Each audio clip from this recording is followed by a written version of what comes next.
INDI alliance की बैठक खत्म हो गई। तीसरी बैठक, बहुत कुछ हुआ, लेकिन सबसे ज्यादा मजा तो लालू जी की बात में ही आया। उन्होंने ही सबसे जरूरी मुद्दे को छुआ, महंगाई की बात करी, भिंडी की बात की। सुनिए ना। महंगाई बढ़ रही है, 60 रुपया किलो भिंडी हो गया। भिंडी, टमाटर का जो हाल है सो जानते ही हैं, जबकि टमाटर में कोई स्वाद ही नहीं है। लेकिन फिर याद आया दोस्तों कि 23 जून को भी उन्होंने कुछ ऐसी ही बात की थी। फिर सुना तो पता चला कि वहां भी भिंडी की ही बात की थी कि 60 रुपया किलो हो गया है। सुनिए ना। हम तो भिंडी खरीदने नहीं जाते हैं, भिंडी सब्जी मालूम हुआ कि 60 रुपया किलो हो गया। आप पत्रकार लोग खरीदते होंगे, आपको आटा दाल का चावल का भाव मालूम होगा। यानी जो बात पहली मीटिंग में की भिंडी की, वही बात उन्होंने तीसरी मीटिंग में भी की। इसलिए लालू जी, आपको तो मैं जरूर कहूंगा कि अगली बार जब मिले तो फिर भिंडी का नाम मत लीजिएगा, वरना लोग भिंडी भिंडी कहकर चिढ़ाने लगेंगे। और जब बात भिंडी की ही हो रही है तो मेरी भी इच्छा जगी कि जरा देखें कि भिंडी की कीमत क्या है। और फिर मैंने जो ऑनलाइन पोर्टल है ना दोस्तों, जो बिकता है बिग बास्केट, उसमें देखा तो उसमें पता चला कि कल बिग बास्केट में भिंडी 31 रुपये किलो बिक रहा था। और हाँ, रेहड़ी वाले के पास जाएंगे ना, तब हो सकता और सस्ता मिलेगा। लेकिन बात इतनी सी नहीं है। बात यह है कि अगर गरीब सब्जी वाला 30-40 के बदले भिंडी की कीमत 60 रुपये ले ले तो इन्हें मुश्किल होती है। लेकिन एक 5 सितारा होटल में 4,500 रुपये की थाली खा जाने वाले जो लोग हैं, उन्हें ये चीजें सस्ती लगती हैं। 4,500 रुपये एक टाइम का खाना, एक थाली की कीमत है। लेकिन लालू की व्यथा समझ पा रहा हूं दोस्तों, क्योंकि उन्होंने 4,500 की थाली में भी जो कुछ खाया उसमें भिंडी नहीं मिली, सिर्फ बैगन की सब्जी मिली। देखिए ना, ये रिपोर्ट से पता चलता है। लेकिन मुंबई की बैठक में सिर्फ लालू यादव ने ही काम की बात नहीं की, बल्कि उद्धव ठाकरे, जो कि आयोजक थे इस बैठक के, उन्होंने भी आम आदमी के दर्द को छुआ। लेकिन छुआ कैसे, ये भी तो जानना जरूरी है। महंगाई की बात करके। सुनिए ना। गैस सिलेंडर सस्ता किया, लेकिन उसके ऊपर पकाएंगे क्या? दाल महंगी होती जा रही है, चावल ये वो सब रसोई की चीजें वो महंगी होती जा रही है। अब 200 रुपये सिलेंडर में कम कर देना भी उद्धव ठाकरे को महंगा लग रहा है। उन्हें दाल की चिंता है, चावल की चिंता है। लेकिन जब वो मुंबई में अलायंस के नेताओं को बुलाते हैं तो फिर उन्हें इस बात की चिंता नहीं होती है कि जो वहां खाना परोसा जा रहा है वो कितना महंगा है। किसी ने सोशल मीडिया में ये रेट लिस्ट डाला है दोस्तों, ग्रैंड हयात का, आप देख लीजिए, सब कुछ है इसमें। दाल मखनी 1560 रुपये प्लस टैक्स। मैं दाल की बात कह रहा हूँ। वैसे इस रेट लिस्ट में कोई हेर फेर हो और कोई हमारे दर्शक वहाँ जानते हो तो ज़रूर बताइएगा। इसके बाद केजरीवाल की बारी आई। भला वो कैसे चुप रहे? उन्होंने तो दोस्तों यहाँ तक बता दिया कि उनके घर का, उनके लोगों के घर का खर्चा नहीं चल पा रहा है। जरा सुनिए ना। आज हमारे लोगों के घर का खर्चा नहीं चल रहा। और ये हाल वैसे ही है जैसे एक बार कहा था ना उन्होंने कि मोबाइल रिचार्ज कराने के पैसे नहीं थे। ये वैसा ही झूठ है, क्योंकि ये तो झूठ ही बोलते और मैं आपको दिखा चुका हूं। लेकिन जो शख्स ये कह रहा है कि घर चलाने के पैसे नहीं हैं, उनके पास मुंबई के इस होटल में 750 ml पानी पीने के लिए 750 रुपये हैं। जी हाँ, इस होटल में मैं देख रहा था कि 750 ml पानी के 750 रुपये तक चुकाने पड़ते हैं। लेकिन उसकी चिंता नहीं है। अब आप सोचिए, बस देखते चले जाइए। लेकिन केजरीवाल ने जो मुंबई में कहा दोस्तों, वो तो हर जगह कहते हैं, हर मीटिंग में महंगाई की इसी तरीके से चर्चा करते हैं। आज चारों तरफ इतनी महंगाई कर रखी है मोदी जी ने, इतनी महंगाई है कि नहीं है? घर का खर्चा चलना मुश्किल हो रहा है।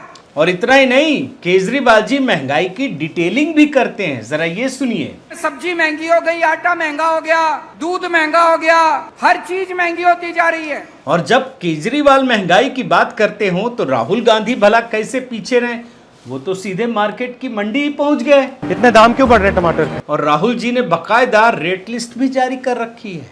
देखिए ना, टमाटर 140, फूल गोभी 80।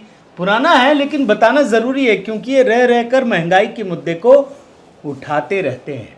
अब कोई इनसे पूछे दोस्तों कि जिस होटल में आप ठहरे थे, हयात में जो खाना खाया था, जरा उसकी भी डिटेलिंग दीजिए ना, बताइए ना उसमें कितने पैसे लगे, क्या रेट लिस्ट था, इससे सस्ता था या महंगा था, पता तो चलना चाहिए। और मुंबई के उसी हयात में मीटिंग के लिए पहुंचे अखिलेश यादव को भी महंगाई को लेकर बड़ी चिंता है, ये भी सुनिए। महंगाई कहाँ पहुँच गई है? जो कभी फ्री दिया था सिलेंडर, बताओ आज उस सिलेंडर की कीमत क्या है? कीमत कहाँ पहुँच गई? और लालू के सुपुत्र को तो भिंडी की नहीं लेकिन टमाटर की बात वो जरूर करते हैं, सुन लीजिए। टमाटर हर चीज का भाव बढ़ा है कि नहीं बढ़ा? वैसे महंगाई के मुद्दे पर ममता भी पीछे नहीं है। और जानते हैं, महंगाई की चर्चा करने वाले ये लोग मुंबई के सांता क्रूज में स्थित उस ग्रैंड हयात में 2 दिनों तक जमे रहे, जो देश के सबसे महंगे होटलों में से एक है। और इस लग्जरी होटल में करीब 200 कमरों में 28 दल के नेताओं की रहने की व्यवस्था की गई। जानते हैं, इन कमरों में एक दिन का किराया, मैं बहुत वाले में नहीं जा रहा, एकदम जो नॉर्मल है उसमें 17,000 रुपये हैं। और इस तरह से 2 रात के लिए बुक किए गए एक कमरे का किराया करीब 34,000 रुपये होता है। यानी समझिए, इस 2 दिन की बैठक में लाखों रुपये फूंक दिए गए। अब सवाल है कि आखिर बेकारी, गरीबी, भूखमरी की चर्चा करने के लिए शांति भी तो चाहिए। और फिर इसके बाद 54,000 की कुर्सी पर बैठकर ही तो गरीबी दूर करने का फॉर्मूला निकलेगा। लेकिन बात इतनी से नहीं है। मुंबई की बैठक में वो सब कुछ हुआ जिसकी कल्पना नहीं की जा सकती। जैसे लालू, नीतीश, इन्होंने पिछली बार जो काम किया था, बाकी दलों ने उनसे पूरा बदला ले लिया, बदला चुकाया है। और ये बात खुद लालू यादव ने संकेतों में कहा। इसके अलावा केजरीवाल का झूठ भी भरे मंच में पकड़ा गया। आज मैं इसी कहानी को डिकोड कर रहा हूं। साथियों नमस्कार, मैं हरिश्चंद्र बर्णवाल। इंडिया अलायंस के लोग बैठक क्यों करते हैं, जरा सोचिए ना। सिर्फ मीडिया में आने के लिए, मीडिया के जरिए इस देश की जनता को बेवकूफ बनाने के लिए, ठगने के लिए। अब ये बात क्यों कह रहा हूं, आप जरा सोचिए। मीडिया के जरिए ये शोर पीटते रहे कि इनका लोगो लॉन्च होगा, पहले दिन होगा, हम लोग भी टकटकी लगाए देखते रहे, नहीं हुआ। उसके बाद फिर ये ढोल पीटा गया कि दूसरे दिन लोगो लॉन्च होगा, आज ही होगा, ये कहा गया दूसरे दिन के लिए। लेकिन फिर ये लोगो लॉन्च नहीं हुआ। और फिर आखिर में एक छोटी सी खबर आई कि शायद इनमें मतभेद हो गया, इसीलिए लोगो लॉन्च नहीं हुआ। लेकिन मीडिया में सारा फुटेज खाने का पूरा प्रबंध कर लिया गया था। और आगे बढ़िए, पटना की बैठक से पहले यह कहा गया कि नीतीश कुमार संयोजक बनेंगे, खूब हल्ला पीटा गया, नहीं बने। फिर इसके बाद बेंगलुरु की बारी आई, यह कहा गया कि बेंगलुरु की बैठक से पहले, और यह प्रॉपर खबर फैलाई गई थी दोस्तों, मैं तो अभी एक एक दिखा रहा हूं, कई दिखा सकता हूं, कि नीतीश कुमार संयोजक बनेंगे, पिछली बार नहीं बने थे, फिर नहीं बने। फिर मुंबई बैठक की बारी आई, फिर कहा गया कि नीतीश कुमार संयोजक बनेंगे, कन्वीनर बनेंगे। उसके बाद तमाम तरह की बातें, नीतीश ने कुछ और कहा, खंडन किया, लेकिन खंडन का मतलब तो आप सब भी जानते हैं ना। फिर नहीं बने। खबर देखिए, यानी इंडिया अलायंस की दोस्तों ये जो हालत है ना, ये क्यों है, किस लिए खबरें बनाई जा रही हैं, जरा इस बात को ध्यान से सोचिए, समझिए और फिर ये तय कीजिए कि क्या ये लोग इस देश की भोली भाली जनता को बेवकूफ़ बनाने का तो काम नहीं कर रहे हैं। एक और चीज़ आपको दिखाता हूँ। 3 बैठक हो गई है। पहली बैठक में केजरीवाल फूफा बने, नाराज होकर दिल्ली चले गए, प्रेस कॉन्फ्रेंस में नहीं रहे। फिर दूसरी बैठक हुई बेंगलुरु में। इस बैठक में नीतीश कुमार फूफा बने और लालू यादव के साथ निकल लिए, प्रेस कॉन्फ्रेंस में शामिल नहीं हुए। और तीसरी बैठक में मजे देखिए, सबने लालू और नीतीश से बदला ले लिया। लालू के बोलने से पहले ही पतली गली से निकल लिए। और जब लालू को एहसास हुआ ना कि उनको छोड़कर सब जा चुके हैं, तो उन्होंने कहा कि हम भी तो प्लेन से ही आए हैं, हमको भी तो प्लेन से ही जाना चाहिए था, तो हम भी निकल लेते हैं। उनका बयान है, सुन लीजिए। हमारे दीदी भी यहाँ बैठी हुई है, ममता दीदी निकल गई। अच्छा चले, तो सारे जो उस समय लोग थे हमारे साथी, बालू जी भी निकल गए। हाँ गए प्लेन है, तो हम भी, मेरा भी प्लेन अभी निकल गया। तो देखा आपने दोस्तों, लालू यादव को कैसे अपनी बेइज्जती का एहसास हुआ। अब भैया, आप जब दूसरों को छोड़कर चले गए थे तो दूसरे भी तो जाएंगे। अब प्लेन की बात क्या आप लोगों के लिए, आप सब तो चार्टर्ड प्लेन से ही आते हैं, अधिकतर लोगों को, मुझे नहीं पता, लेकिन एक बार तो ये खबर देखी थी, दिखाई भी थी कि सब चार्टर्ड प्लेन से ही आए थे, तो आपको छोड़कर चले गए। लेकिन इस बाबत जब मैं मुंबई बैठक की बात कर रहा हूं, तो केजरीवाल की चर्चा करनी होगी। वो मंच पर ही झूठ बोलते पकड़े गए कि अब जैसे ही खत्म होगा मीडिया वाले बताएंगे कि हम लोग में झगड़ा हो गया है। बयान सुनिए ना। पिछले कुछ दिनों से मैं देख रहा हूँ, जबरदस्ती क्या दिखाया जाएगा, इसकी उसके से लड़ाई हो गई, उसकी उससे लड़ाई हो गई, जबरदस्ती दिखाने की कोशिश की जाएगी। देख रहे हैं ना, बड़ा मीडिया, एकदम से मीडिया के बारे में सब जानते हैं। लेकिन अब आपको मैं तस्वीर दिखाता हूँ, ये सोशल मीडिया पर वायरल हो रहा है। देखिए, ऋषि नाम के एक सज्जन ने डाला है कि जब ममता बनर्जी मंच पर होती हैं तो लेफ्ट नेता, सीनियर लेफ्ट नेता है, पेपर से हाथ पर टच करके उन्हें बैठने का आग्रह करते हैं कि आप बैठ जाइए। लेकिन ममता बनर्जी उन्हें नजरअंदाज करती हैं, आगे बढ़ जाती है। इसके बाद शरद पवार उन्हें हाथ पकड़कर पास में बिठाने का इशारा करते हैं, देख लीजिए। लेकिन ममता दीदी उनसे हाथ छुड़ाकर वहां से चली जाती है। क्या ये मतभेद नहीं है? क्या ये सियासी झगड़ा नहीं है? और ममता तो खुद खुलकर बोल चुकी है लेफ्ट नेताओं के बारे में कि लेफ्ट से किसी प्रकार से समझौता नहीं होगा, बल्कि वो तो कांग्रेस से भी कहती हैं कि राज्य में कोई गठबंधन नहीं, बाहर भले कर लें। तो ये झगड़ा तो मंच पर ही दिख रहा है ना। लेकिन अब मैं आपको कुछ और चीजें भी दिखा देता हूं दोस्तों, क्योंकि आपको पता चले कि इन बैठकों से निकलता क्या है, कैसे लोगों को बेवकूफ बनाया जाता है। बेंगलुरु की बैठक के बाद ये निर्णय लिया गया कि दिल्ली में एक वॉर रूम बनाया जाएगा, देख लीजिए रिपोर्ट। लेकिन बेंगलुरु की बैठक में जिस वॉर रूम के बारे में बताया गया, उसका क्या हुआ? कोई काम हुआ? कहां है वॉर रूम? किस जगह पे बना है? कुछ नहीं पता। और इसी प्रकार से यहां मुंबई में देखिए क्या कहा गया कि 14 नेताओं की एक कोऑर्डिनेशन कमेटी बना दी गई है।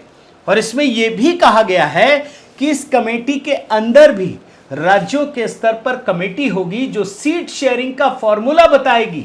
लेकिन जानते हैं, कमेटी के जो नाम हैं उनको देखकर तो यही लगता है कि बेंगलुरु में जैसे वॉर रूम की घोषणा का कोई अता पता नहीं है। इसका भी वही हाल कहीं हो न जाए। अब कुछ चीजें और भी दिखा देता हूं। मुंबई की एक घोषणा बेंगलुरु और पटना की तरह ही थी कि सभी दल मिलकर प्रधानमंत्री मोदी के खिलाफ चुनाव लड़ेंगे, सब में कहा गया। और यही तो एजेंडा है, ये तो हम सब जानते हैं। लेकिन इस बार घोषणा में यह भी कहा गया कि जहां तक संभव होगा सभी एक साथ चुनाव लड़ेंगे, मतलब एक सीट पर एक उम्मीदवार। लेकिन होगा कैसे जब आप मंच पर साथ बैठ नहीं सकते? तो उम्मीदवारी पर कैसे एक राय बन जाएगी? लेकिन कुछ चीजें और आपको दिखाता हूं, आपको समझ में आना चाहिए, इसलिए चीजें दिखा रहा हूं दोस्तों। कि बेंगलुरु में जब ये जुटे थे, स्लोगन के बारे में बता रहा हूं, ये जो लोगो है वो तो नहीं बना पाए या दिखा पाए। स्लोगन देखिए, बेंगलुरु में इनका स्लोगन था, नारा था, यूनाइटेड वी स्टैंड। लेकिन बेंगलुरु से मुंबई पहुंचे तो इनका नारा बदल गया। और जानते हैं क्या कहा गया? जुड़ेगा भारत तो जीतेगा इंडिया। अब एक और चीज दिखा देता हूं इनके ऊपर देश विरोधी होने का दाग है, कहा जाता है, क्योंकि जिस तरीके से ये सवाल सेना और तमाम चीज़ों को लेकर उठाते हैं उससे ये सवाल उठता है। तो उस दाग को धोने के लिए इंडिया अलायंस के लोगों ने इसरो को चंद्रयान 3 की सफलता के लिए बधाई दे दी। लेकिन बधाई तो दी, लेकिन सोचिए, जब उधार की देशभक्ति होती है, देश प्रेम होता है, तो फिर क्या होता है? वही होता है जो मुंबई में हुआ। इस घोषणा के या इस शुभकामना संदेश के ठीक एक दिन बाद, यानी आज, इसरो की लॉन्चिंग को लेकर, जो सूर्य मिशन के लिए है, पहला मिशन है आदित्य L1, उस लॉन्चिंग की ये शुभकामना तक नहीं दे पाए। अब एक बात आपको जरूर दिखाता हूं। इन्होंने मीडिया को लेकर मंच पर बड़ी बड़ी बातें की, खूब सारी बातें की दोस्तों, कि मोदी जी ये कर देते हैं, वो कर देते हैं, तमाम चीजें, जितने आरोप लगा सकते हैं। लेकिन जब मीडिया के प्रश्न पूछने की बारी आई ना, तो नो एंट्री लगा दिया, एक सवाल भी नहीं पूछने दिया। संक्षिप्त में 2 विंडो में आपको कुछ चीजें दिखा देता हूं, आपको इनका डबल स्टैंडर्ड समझ में आ जाएगा। देख लीजिए। तभी तो आप लोगों पर कब्जा न है जी, तब तो उपाय है। और जब एक बार उनसे मुक्ति मिलेगी तो आप सब प्रेस वाले आजाद होइएगा, और जो आपको उचित लगेगा वही लिखिएगा और वही बोलिएगा। तो आप सभी पत्रकार भाइयों को मैं प्रणाम करता हूं, सलाम करता हूं, आदाब करता हूं। हम सब एक हैं और एक होकर के हम लोग इस लड़ाई को लड़ रहे हैं। I don't want to comment much about the press. I think Lalu ji said it best. You're also in some ways restricted and chained, and India Alliance is working to free you from your chains. Thank you. अब no question answer. तो कुल मिलाकर दोस्तों, देश के अंदर नेताओं का आपस में बैठना, मिलना, बातें करना, ये कोई नई बात नहीं है। विपक्षी नेता भी मिलते हैं और मिलना भी चाहिए, लेकिन इनका एजेंडा सिर्फ एक है, मोदी से शुरू और मोदी पर जाकर खत्म। और इसीलिए दोस्तों, लालू यादव जैसे नेता जो सजा याफ्ता है, वो मोदी की नरेटिव पकड़ने से लेकर के उन्हें सूर्य तक और सौर तक पहुंचाने की बात करते हैं, क्योंकि इनके अलावा उनकी सोच कहीं जाती ही नहीं। और इसीलिए जब बारी आती है कि प्रधानमंत्री के बदले आपके पास कौन सा विकल्प है, तो फिर इनमें चुप्पी बन जाती है। ये लड़ने लगते हैं, झगड़ने लगते हैं। और इसीलिए इन बैठकों को बड़े ध्यान से देखिए। ये न सिर्फ इस सिस्टम का मजाक उड़ा रहे हैं, बल्कि मीडिया के जरिए लोगों को भ्रमित करने का भी काम कर रहे हैं। और इसीलिए 3 महीने में 3 मीटिंग से कुछ भी नहीं निकला। बहुत बहुत धन्यवाद। आपसे निवेदन है साथियों कि आप मेरे इस चैनल को ज़रूर सब्सक्राइब कीजिए, लाइक कीजिए, शेयर कीजिए, कमेंट कीजिए और इस बेल आइकन को प्रेस करना मत भूलिएगा। नमस्कार।